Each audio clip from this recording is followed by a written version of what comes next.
Hey guys, D-Town 2692. Make Me Up 89 here. I also have a fashion and a beauty channel on YouTube. If you want to check it out, please Talking check too out much. the. Anyways, please check out the link in my description. Oh! In the description box. Do you see what I deal with? But Whatever. anyways, Today we will talk about relationship. dun dun dun dun. Specifically Control freaks. Get out. Ow. Anyways, Anti-hoosers. oh my gosh, you see that? Ow. Ow. Okay. I'm fine, everybody. I'm not hurt at all. Okay. Ow. Speaking from experience, control freaks can be quite bad and overpowering. Some control freaks are good, but not all of them are bad. There are good qualities, but some, yeah, not so good. I have not dealt with any good ones yet. I do. Like what? What's so good about a control freak? Well, what's good about him, I don't know if you want to call him a control freak, but he worries about me a lot. And it's not like he wants to know my every move, like every minute of the day. He doesn't want to know what I want to eat. He doesn't want to know what I'm doing, who I'm hanging out with, and why I'm doing it. But would you specifically consider that a control freak if you're saying he doesn't want to know every move, it doesn't want to know everything? I specifically think control freaks are the people that want to know every single move, that get mad over you hanging out with your friends. Whether you're a girl or a guy, if that person's getting mad, it's not right. That's considered a control freak. They just want to overpower you, want to take over your body and your mind and your damn emotions. So control freaks are, always so sweet. They always start off like, the biggest sweethearts, but eventually they turn into like very protective boyfriends, which is good. They turn into like the little vampires that you expect them to be like in Twilight and stuff, but eventually that vampire turns into a damn wolf and just wants to kill every damn guy that you freaking are friends with. But anyways, I was just kidding. Once that stage does happen, eventually the guy will like mentally, physically, and verbally, emotionally abuse you to the point where you're just not going to be able to get away from the guy no matter how hard you try to step away from a guy. It's going to be really hard. Come on now. If you think about it this way, if you're in a relationship with a guy for like 3 years and then like later into the relationship he starts turning into like an abusive, controlling boyfriend, and you've already fallen in love with him, it's going to be really, really hard. So I think it's better to look into the guy and just take the biggest move, or just make the first move before it gets worse.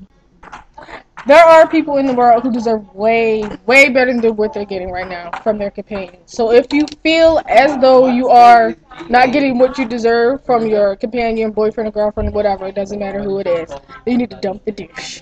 I dumped the douche. I personally believe that some of my friends need to end their relationships and dump the douche. I personally think it's really hard, considering if you've been in a relationship for so long. I really think it's hard to step away from a relationship like that. So, life lesson is? You stay with the person. No. No, Dump but the like, douche.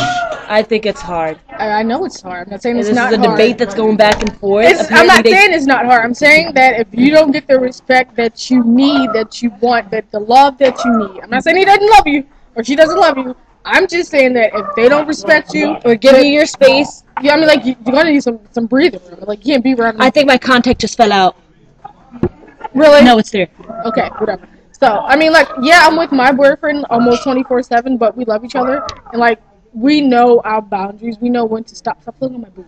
We know when to stop. We know when not to stop. We have like our playtime. Like we know each other enough to know that Cut you off. in a relationship, even in life, you have to know who you are, what you stand for, why you stand for it. Because if you don't know, then basically you'll just fall by the wayside. So you can't let anybody control you. You can't let anybody tell you what you are, and if that's what you're with, if you're with a control freak, that's exactly who they are. They are telling you who you are. Pretty much, you don't have your own life.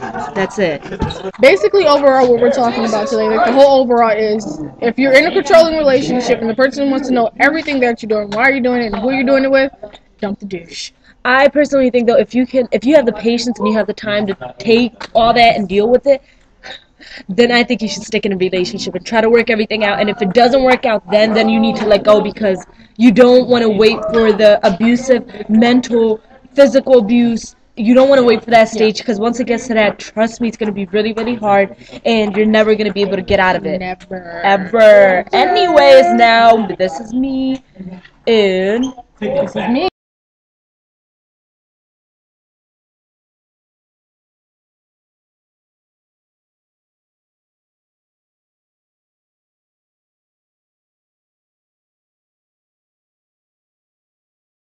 Do you guys want a cupcake? Cookies. Cupcake. Floating cookies and a cupcake. He giggles in there a little bit. I know, but I mean, like, I think she was recording. She's recording it. Yeah. No, I'm not recording it. It's blinking. It's we're not recording. Oh, it is. You're not gonna stop it? Just gonna let it keep going? I just got caught a control freak.